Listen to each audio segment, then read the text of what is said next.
Okay, hi everyone, welcome. My name is Teila Wenger. I'm Deputy Director at the Geneva Initiative. I'm just going to say a quick introduction about the format and who we are, and then for Nusir as well, and then we're going to get this thing started. So first of all, the meeting is a question-answer format. I have a number of questions to get us rolling, and then we're going to open it up to you. What that means is, as we are talking, please write any questions that you may have in the chat. We will either call on you and unmute you and have you read those aloud, or we will read them for you. It's a bit time dependent, so we'll see as we go what works. Just a word about the tone of the meeting. This is obviously one of the most controversial, sensitive, sometimes painful topics in the entire world. We do ask that you be respectful. We invite challenges. We're sure there's a lot of different opinions in the room, which is fantastic. That said, cursing and hate speech are grounds for us removing you from this meeting, at which point you are welcome to follow us on Facebook Live. So who are we? The Geneva Initiative is a flagship initiative working to promote support for the two-state solution among Israelis and Palestinians today.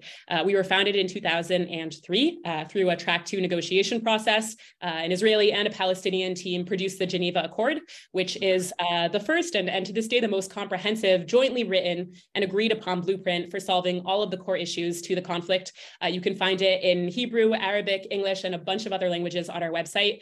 So feel free to look us up and write to us. Of course, reach out if you have any questions, and of course, if you want to get more involved. Ever since 2003, that was about 20 years ago, we have been working as two separate organizations. On the Israeli side, Chinuch LeShalom, Education for Peace. On the Palestinian side, Tahalaf Salam Filistini, the Palestinian Peace Coalition. And over the years, these two organizations have been working with Israeli and Palestinian stakeholders. So those are opinion shapers, they're decision makers, whether they're members of government and Knesset or municipal leaders, journalists, female leaders, young leaders, et cetera, et cetera. And we're working with them to maintain support for the two-state solution in both societies. In addition to that, we're also producing policy recommendations. We conduct research on public opinion and in general on the topic of both the problems and the solutions to the conflict. We coordinate with other NGOs that have similar goals and values, and we provide ongoing high-level analysis to the diplomatic community. So this particular meeting is taking place in the context of our Young Leaders Reconciliation Project, which is co-sponsored by the European Union. And in the project, we bring together very impressive cohorts of young Palestinians and Israelis to understand each other's perspectives and narratives, and then use the tools and the connections that they gain through the program to challenge the status quo and to try to move us forward towards a better future together. That said, Nusir Yassin is the founder and CEO of NAS Company and NAS Studios, with over 60 million followers across the world. NAS.io and NAS Academy are housed under NAS Company with a mission to bring people together by building innovative education and community tools for creators. So Nusir, thank you so much for being here with us. And yes, thank you. And I'm going to throw you into the deep end with the first question, which is peace possible here in the Middle East? Wait, one second, Tehila. I think you should also come to the spotlight with me. There we go. Okay. Is that okay? That's better. Okay, so first of all, I want to say thank you to Daraba, Shukran to everybody that's here. Thank you for making time. And I hope for the next 1 hour, I hope you don't get angry, and I hope you don't hate me or love me. I hope you just feel like you learned something, and I hope we have a nice conversation. Okay, so what's the question? Is peace possible? Is peace possible? In 5 minutes. I've been thinking about this. I was thinking about this yesterday, and I think it's possible in the next 10 years. I think the next 10 years there will be peace. Maybe 5, but probably 10. Definitely in our lifetime. That's what I believe. Many people here could disagree, but my personal timeline is 10. Okay, I'm going to ask you to unpack that in a bit, but I'm actually going to take a step back first and ask you to talk a little bit about your identity. You're Palestinian, you have Israeli citizenship. How has that impacted your understanding of the conflict? Oh, yes. Actually, funny. I just checked into a hotel. This is my citizenship. So I was born and raised in Arabi, which is 2 hours away from Tel Aviv. It's next to Tzfat, it's next to Nazareth, that area. Not many people know that area. I was born and raised here. I spent 19 years here. And at some point I decided to sort of like, leave to pursue better opportunities somewhere outside of Israel. Growing up here as a Palestinian Israeli has not been easy. And, it kind of sucks knowing that because of where you're born or how you're born and the circumstances in which you were born, there are some things that are off limits to you. And I didn't like that idea, the idea that some opportunities in Israel are off limits to me. You can't be an astronaut. You cannot really become a pilot of a El Al airline in Israel if you're Arab. You can't, these are like, weird jobs, but it's like the concept is, you can't really be in media. Media in Israel is 99%, Jewish Israeli. You can't be prime minister. So I found that to be slightly annoying, actually very annoying. And that's why I decided to sort of try to pursue other opportunities outside of Israel. And now I'm calling you from Israel. I'm back to Israel 13 years later. And I feel like the things that annoyed me in the past are actually fixable. And so that's why I'm much more interested in Israel today.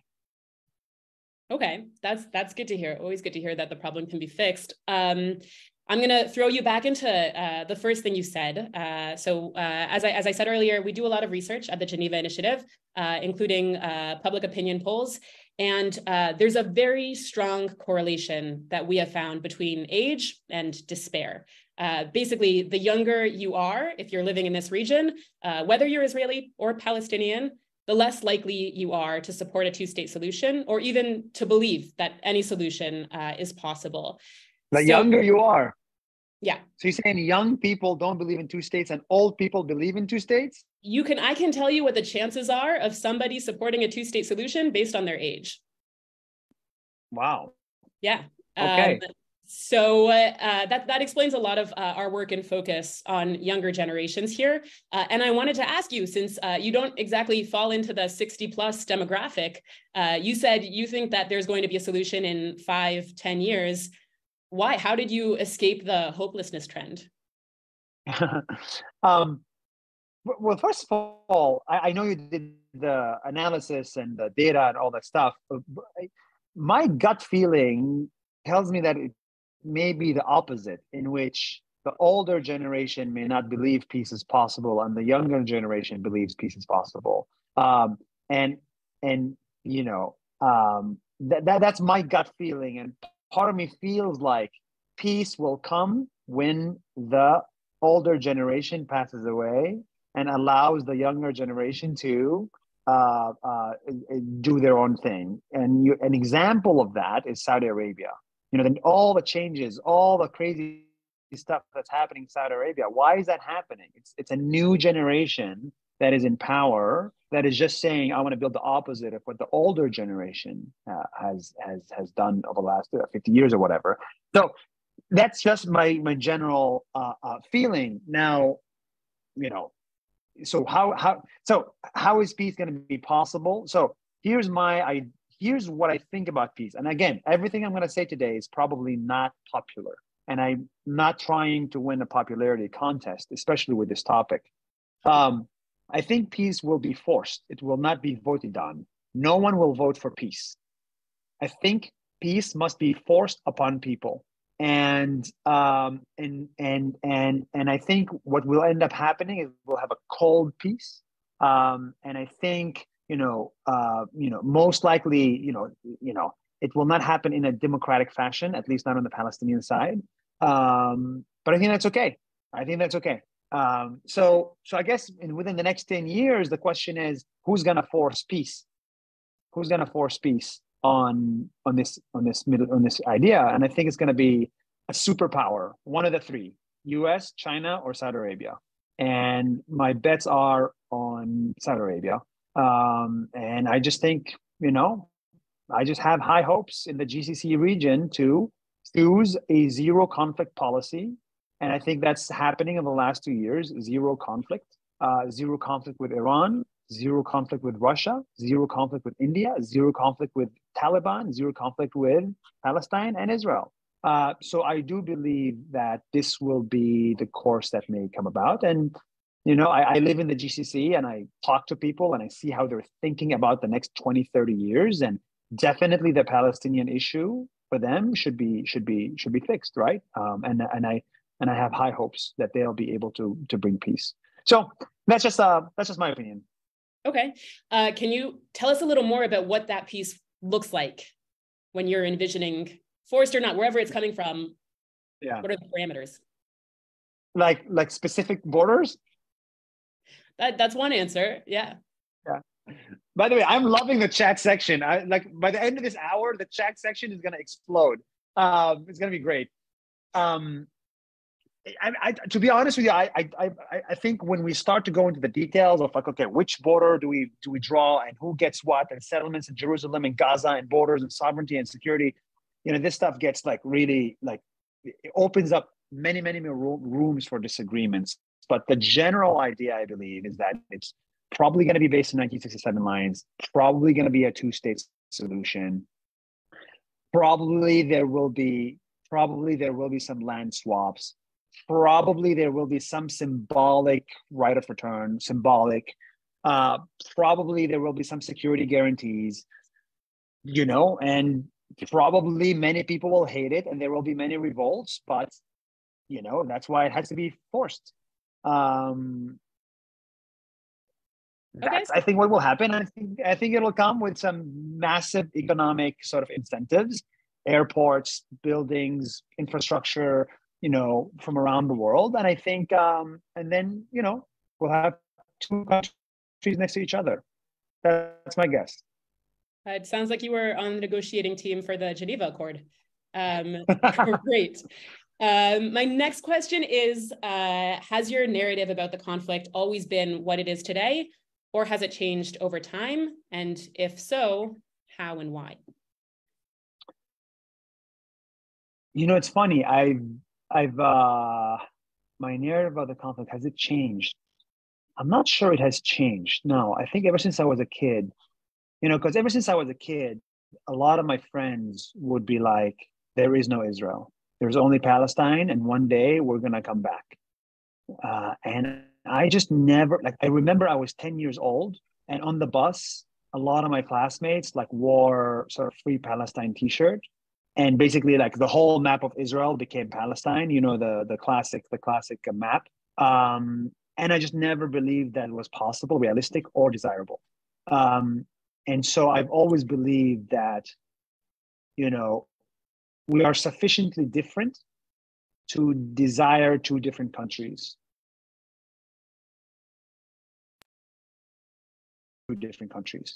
So I've always been a two-state kind of guy. I know it's the boring solution these days, and you get these hippies that say we need one-state solution. Call it Israeli-Palestinian, call it whatever. I'm much more of a practical with no heart. I'm much more like a guy who's very practical with very little heart. And so that's why you end up with it just has to be two states and it has to be forced. So I've had that opinion for probably 20 years now. So it's, yeah. Okay. Last question from me. You have often received controversial and even negative responses in the past whenever you made public statements about the Israeli-Palestinian conflict. What made you decide to continue to engage? Why are you here today, despite all that?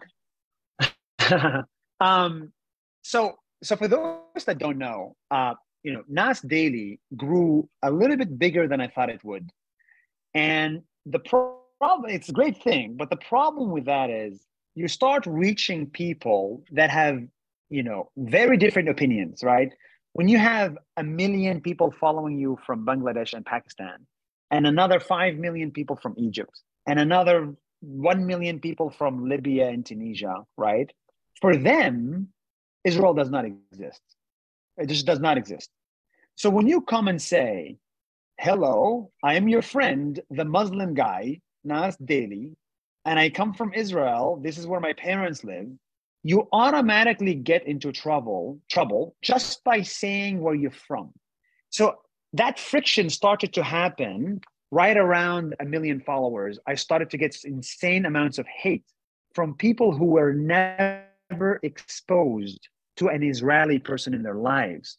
And that's, for me, that was sad, but also that screamed opportunity.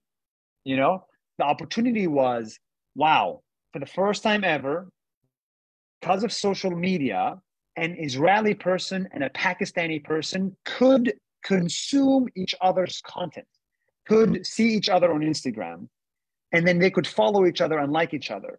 And that for me became like a responsibility, right? My responsibility now with all the reach that I get is to showcase what Palestine could be and what Israel could be in the most fairest way possible, even if people disagree, especially when people disagree, actually. So that has been the greatest suffering of my life, but also the greatest joy. I get so much joy from getting a BDS tweet. I get incredible amounts of joy. It is awesome to be hated enough, because when you receive enough hate, it means you receive enough love in return. It means you're worth hating. It also means you're worth loving. And I think I've always wanted Nas Daily to have some sort of influence over humans. And I want that influence to be about bringing people together, not tearing them apart.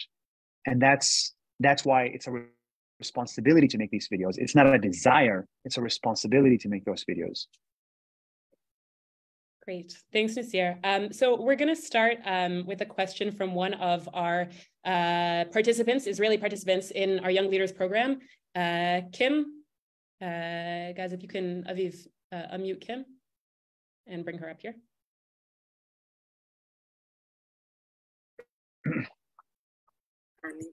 Hi. Hello, Kim.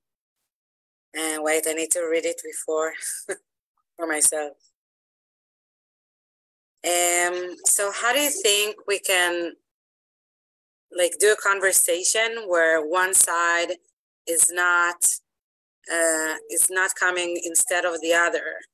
I mean, how do I protect the Jewish narrative and the Palestinian narrative without it be a steady conflict between those two, and the Jews' rights for this place with the Palestinian rights?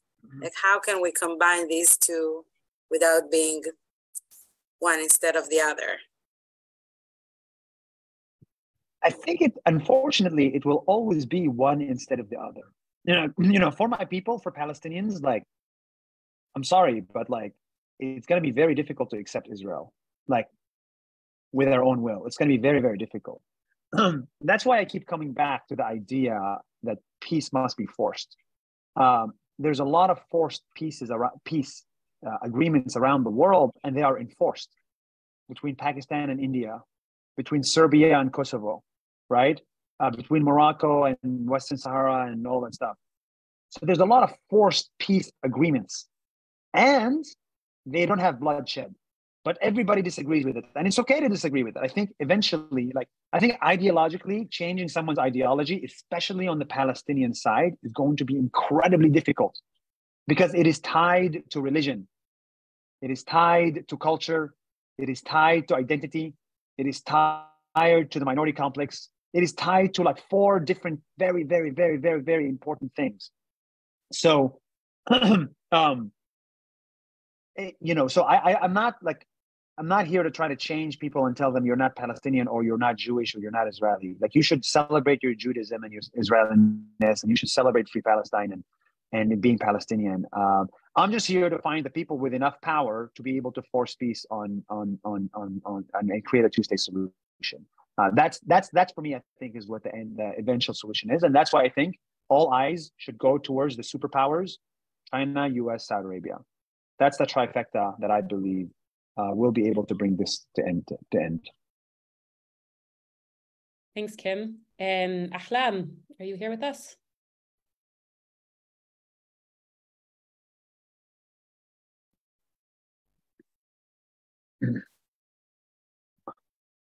Aviv, can you unmute Ahlan? So in the meantime, عاد كان؟ Hi, I'm unmuted. Hi Nas, مرحبا. Hi, How how are you? you? كيف حالك? Where are you from? Yeah. Where are you from? هلا فيك. أنا من طرعان, from طرعان village. شرفنا. Neighbors, more or less. I want to ask you about what happened in the Arabic community in the last few days. You heard about the violence that happened in the last few days. What's happening? We feel as an Arabic community that it's a result after what the government doing against the Arab community, and they don't want us to stay in this land. So do you think after all these things, after more than 100 people got killed because of violence, can we aim for peace, or can we dream about peace in this situation as someone who's looking from above? Yeah. Sorry, the violence within the Arab Israeli community or in like Gaza, Ramallah? Like the violence in Nazareth? No, Arab Israeli community. The violence in Nazareth, right? The recent thing. Nazareth, in every place. It's in everywhere. I have an opinion about this, but it's not popular and I don't think you're going to like it. Go ahead. Should I say? I think the question implies that the reason we have crime is because of the government of Israel. And I think that is one of the reasons, and it's not the number one reason. It is probably the number 3 or number 4. I think the number one reason we have violence in the Arab Israeli community is ourselves. And I think sometimes our Arab Israeli community, myself, my family, my people, we don't look enough in the mirror to try to improve our own situations with our own selves. And I feel like when we look at each other in the mirror, we need to be humble about the idea that, and accept it, that our women are not treated very well. We hate gay people. We're like there's zero like gay rights. You know, we have incredible amounts of testosterone in our community that leads to this much violence between men. Men cannot express their feelings. Like, we have so many things that we have to fix before we go and say, government, you're responsible for the death of people between each other. Now, yes, the government needs to put more policemen and police women, but I've lived in Asia. I've lived amongst people in which there was no police presence and also no crime. Okay, Stav had the next question. You guys can pull her up. Yes, there we go. Okay, I can hear you well. You can hear me well, yeah? Yes, yeah, working much better now. Okay. Stav, apologies. No worries. Okay, well, while we're waiting for Stav to come up, I actually have an anonymous question here from a Palestinian from Jerusalem. He asks, as a non-Jew, do you feel comfortable that the Israeli flag has the Star of David in the middle in it? Do you think that represents you? And do you think it's a good idea to start using a new flag that represents both Palestinians and Israelis?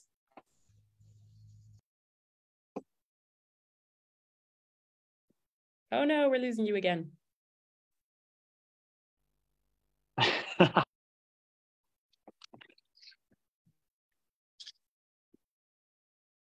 Nasir, did you hear the question?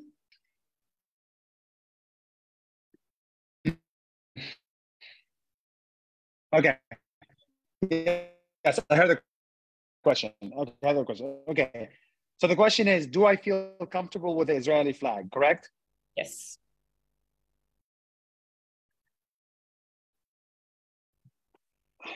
I will answer it once I know that the internet is working. It's working. It's a bit sketchy, but we can hear you intermittently, so. Yeah. So when it comes to the flag, I feel like as a Israeli, feel like I don't have a flag. So I'm waving the Israeli flag. And I'm also not comfortable waving the Palestinian flag. I don't feel like the Palestinian flag represents me, and I don't feel like the Israeli flag represents me. So that is an issue, and I agree it is an issue. I also don't think it's a good idea to get a new flag. I think the Israeli flag works just fine. I think the question is, are we comfortable with a Jewish symbol on the Israeli flag? Well, the other question is, has that happened before? Well, yes. Pakistan has a Muslim symbol on the flag, and there are some non-Muslims living in Pakistan. It happens in the Scandinavian countries. There is the cross on flags in Scandinavian countries, and non-Christians live in those countries as well. So I don't feel like it's a deal breaker. I think I have to be, in the next few years, I will be much more comfortable, and I will wave the Israeli flag, and it will represent me. It has to represent me because this is my country. So I think from the Israeli side, we should not take away the Palestinians' identity. But similarly, from the Palestinians' side, we should not take away the Jewish identity. Like if I were Jewish, and read about the Holocaust and read about all the anti-Semitism over the last 100 years, of course, I'm going to cling into my Jewish identity, and I'm going to be very proud of it. And you should be proud of it, right? So for the Palestinians to try to take away that identity by removing it from the flag, by doing this stuff, it's just not going to work. You will meet a lot of resistance. And similarly, if an Israeli tries to remove the Palestinian identity, you'll get a lot of resistance as well. So that's why I think we should allow people to feel comfortable with their identity and symbolisms, whether it's a flag, it's a map, it's a T-shirt, it's a slogan, whatever it is, and find a way to get peace to happen through diplomatic means instead. Great. Stav is with us now. Stav, come on up.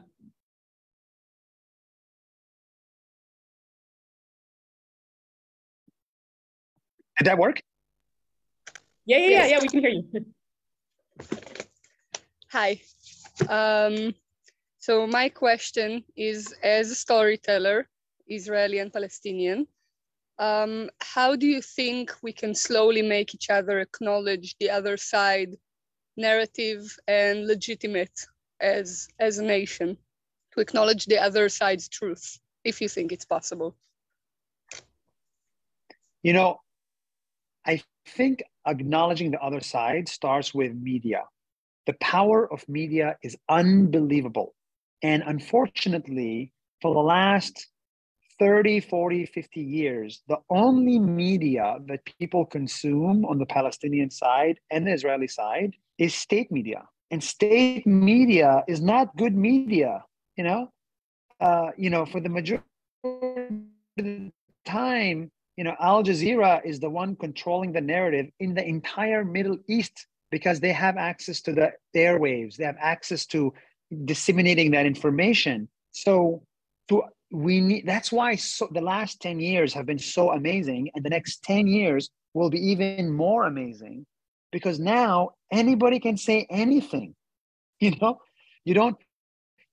now an Israeli can reach an Egyptian and a person in Gaza through Zoom, through Instagram, through Facebook, through whatever. People don't realize how big of a deal this is. And so I think in the next 10 years, you will see a lot more Israeli media created that acknowledges the Palestinian side, and you'll see Arab media created acknowledging the Israeli side, at least from the GCC. And that's powerful. And I think that's just going to compound over the next 10 years by a lot. Go on Twitter and look at like Emirati tweets from Emirati people. A lot of them are like supporting of Israel. And then soon you'll see from Saudi and from all these people, a lot of them are supporting. So it is in that a Jewish Israeli has never been able to see that before. So I think it goes both ways, the power of social media in bringing people together and humanizing people. So 10 years, let the countdown start. I'm willing to bet $1 million that it will happen in 10 years. Great. Eunice had a question. If he's still with us. Okay. Hi, Tahila. Yes. Hi. I was muted. Yeah, you took me by surprise a little bit. I didn't think I would have a chance to ask because yeah. Anyways, so yeah, I was just mainly wondering about what does Nasser think of his West Bank fans? Like, you used to have a follower base of friends that you would hang out with in the West Bank and all of that stuff, and then there was a fallout, and yeah. So what do you think? And also, I have another question, but I don't know. Can I ask two questions? Go for it. Okay. So my other question is a follow-up to what you said about the zero problems policy in the Middle East, and that you believe in Saudi Arabia's leadership in the matter. So I'm wondering if the anti-Western rhetoric in what's going on probably bothers you. Do you think about it? Do you realize that the zero, quote unquote, zero trouble policy in the Middle East means giving China and Russia more power at the expense of the US and everybody? Great question. Yeah. Wow, great question. Damn. I can't. And you're looking at me for answers? Oh, absolutely not. Absolutely not. But I just want to let everybody think about it. Yeah. Absolutely not. Okay. So the first question. You said I had friends in the West Bank, and then there was a falling out. Just a minor correction. I never had friends. I don't have friends. I only make videos, and the price of that is I just don't have best friends. I just focus so much on work and this. So I had followers in the West Bank, and there was a fallout. That's correct. But you would be surprised. If you look at the numbers, you can look at the comment section and see two angry people and assume that people don't like Nas Daily. But if you look at Nas Daily Arabic page, it has 5 million people following it, and it gets like 20 million, 30 million views per month in the Arabic world, including Ramallah.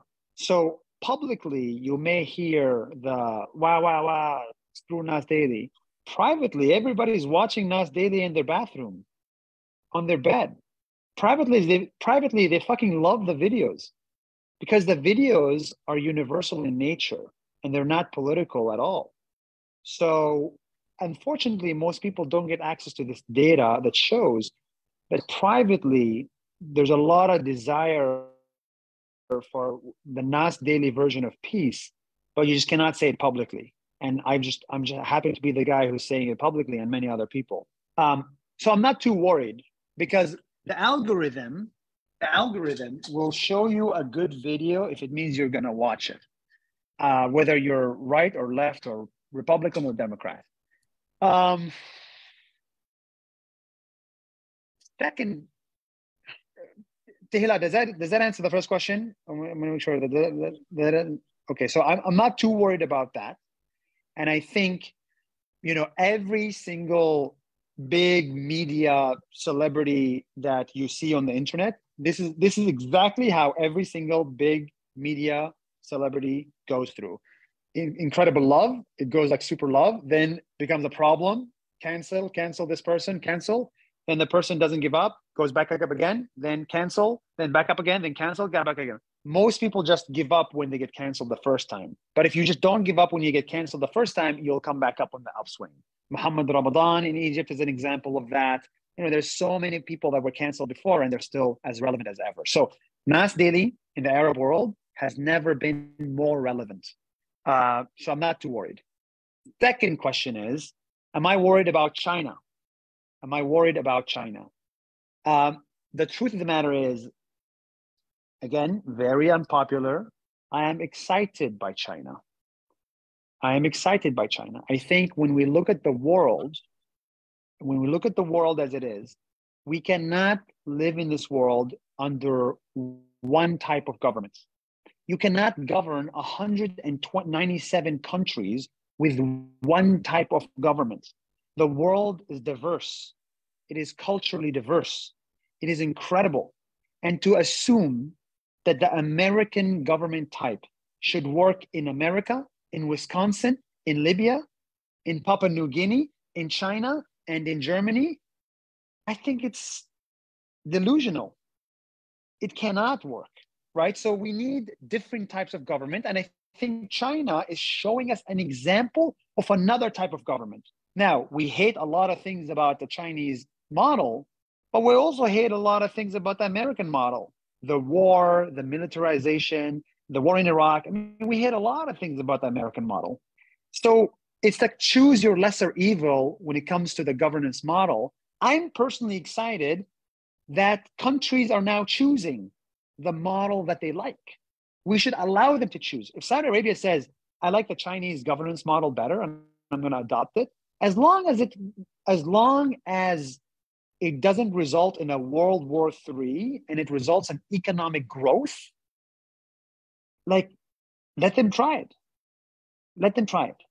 So that's usually how I think about, governments and government systems and models. And it is not yet proven that the model of, let's say, democracy in Lebanon, representative democracy in Lebanon works. It does not work. Lebanon is an example of a country that needs a dictatorship because the representative democracy in Lebanon has resulted in civil wars, economic disasters, and catastrophic stuff. You can have a different governance model. In Israel, I don't have a comment, I don't have an opinion, but let's just say we had 5 elections in 2 years or something. Something is broken. We cannot just say more freedom, more civil rights, do what you want, one person, one vote. You cannot not question that. You must question that as well, just as we question everything about Israel and Palestine. That's all I'm going to say. I feel like I'm going to lose so many people by the end of this this 1 hour. This is why I don't do this, Tehila. We're grateful. And you know what? This is something that Naomi said to you actually before we started this conversation. I think just the fact that we have in this room both Israelis and Palestinians, I know it's virtual, but it's a start. This doesn't happen. This conversation is not happening today. And thank you for your courage in coming out and saying what you believe and starting the conversation. Followers or no followers.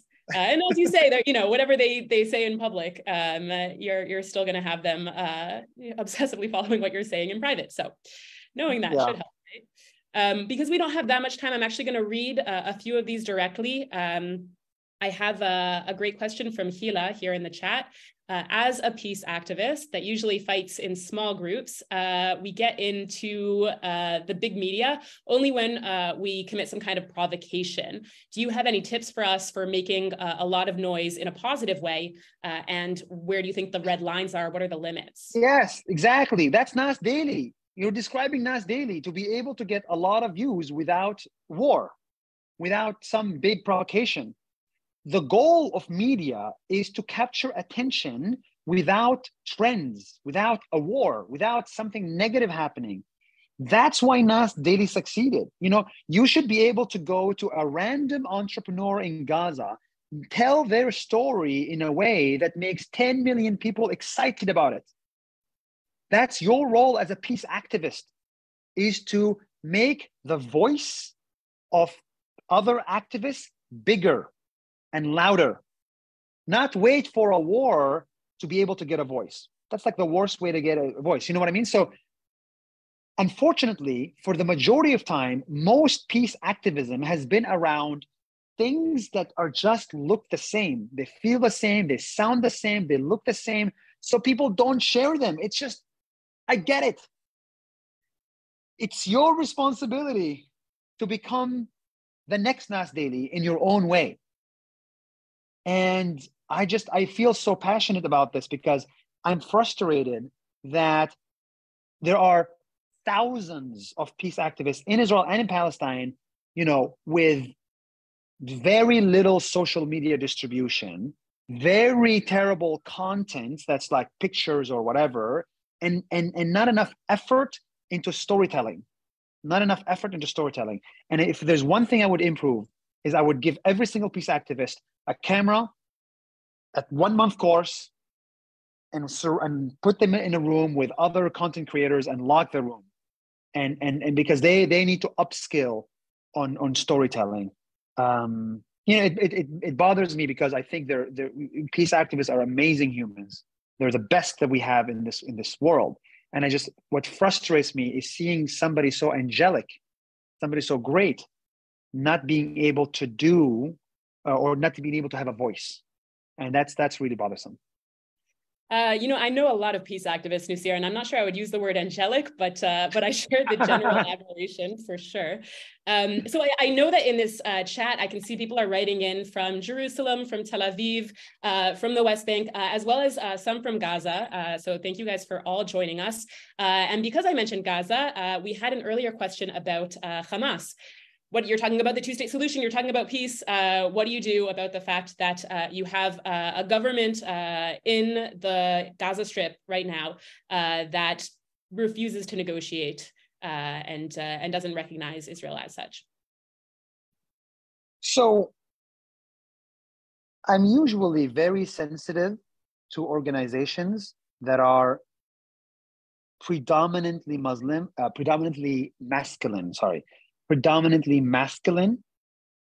with very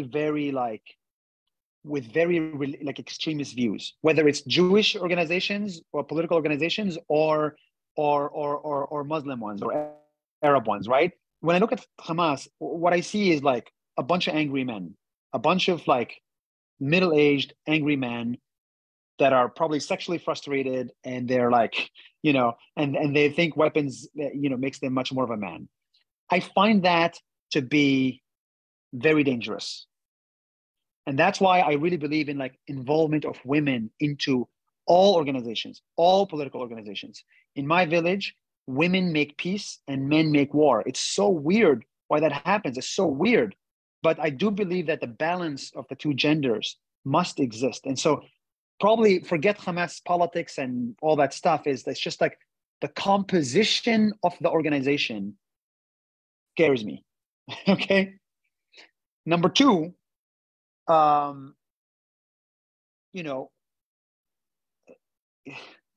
again, that's why sometimes, democracy may not be the best solution for every single country.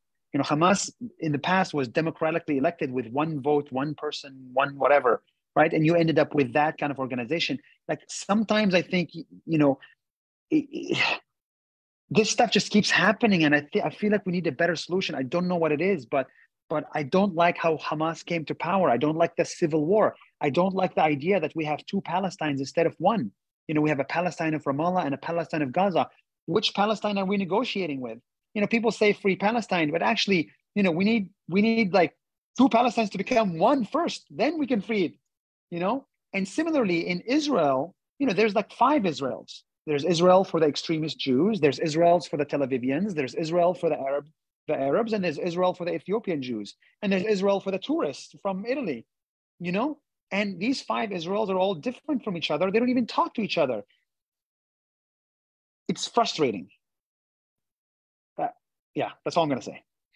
I hear you. I have a sort of basic question in the chat that I think actually gets to the root of a lot of what we've been talking about here, which is, as a Jew, this is from David, as a Jew, how can I befriend an Arab and overcome the culture gap? And I have my own answer, but I'm going to go first.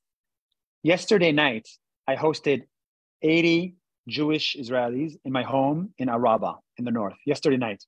And the night before, we had Nas Summit, which was 1,000 people that came together at the Hilton Tel Aviv for Nas Summit to learn about content creation.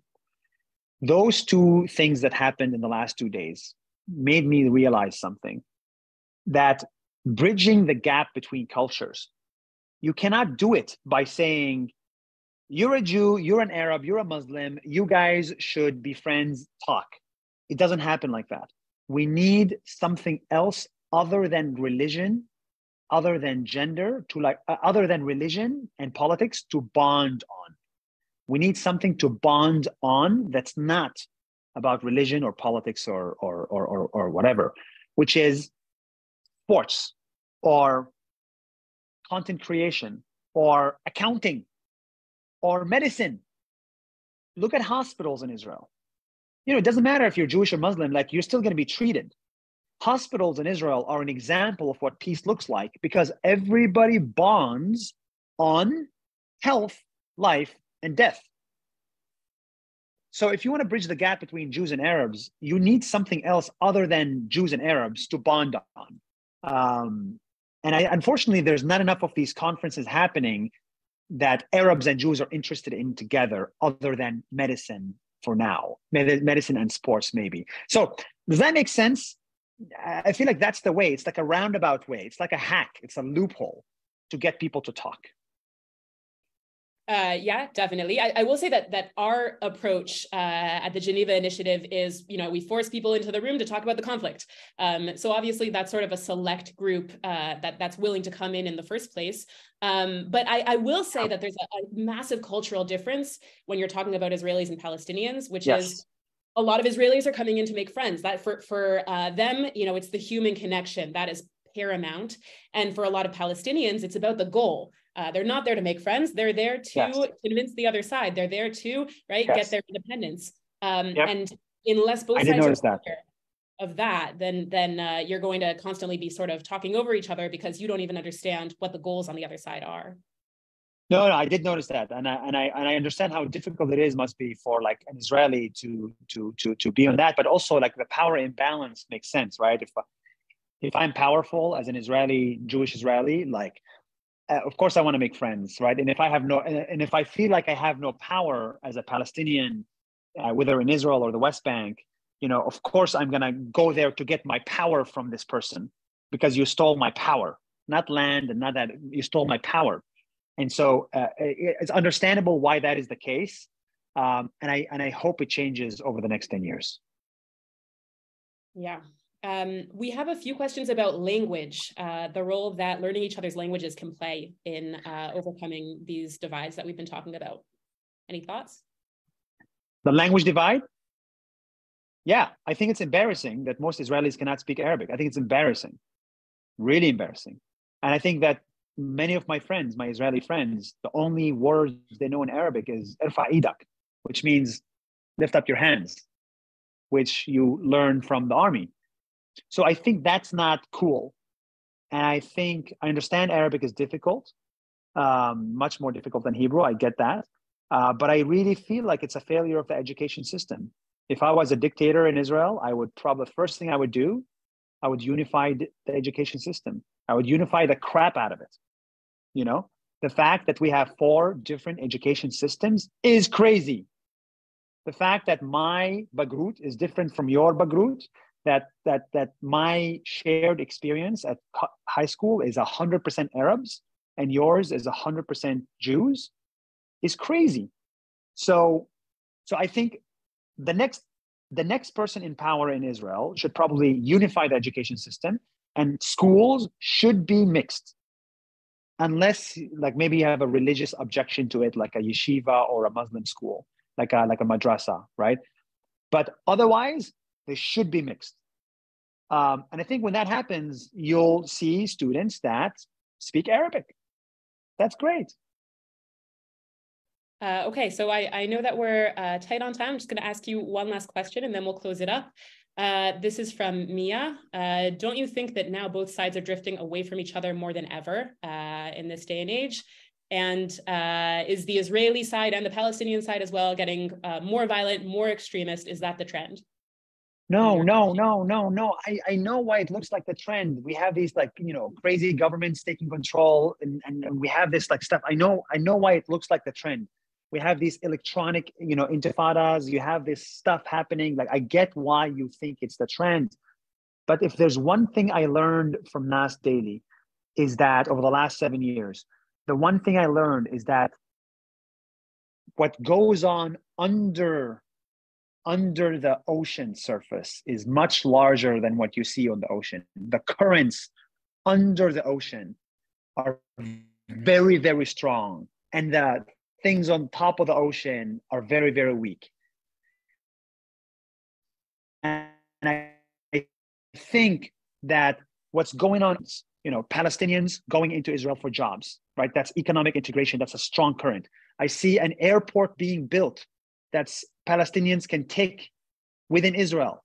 That's a big news.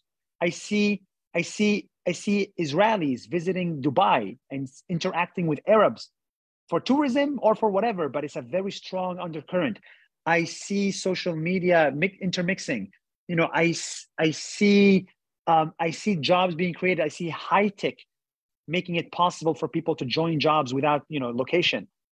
These are strong undercurrents. Yes, there's a politician you hate. Great. Yes, somebody is an idiot on the internet. Great. But at the end of the day, do not lose faith in the undercurrents. They will sweep us into peace in the next 10 years. And I'm very confident of that. And I'm very hopeful of that. Sarah, I want to thank you for being with us here today, for agreeing to come out and talk about this very hot topic. I hope you get more followers through it and not less. I especially want to thank you because you did this on a voluntary basis, and we really appreciate it. It shows how important this issue is for you and to everyone in this room. Thank you for engaging. Thank you for staying respectful. And if you want to get more involved in our activities, feel free to reach out to us on Facebook, Twitter, on our website, and we will be more than happy to connect you.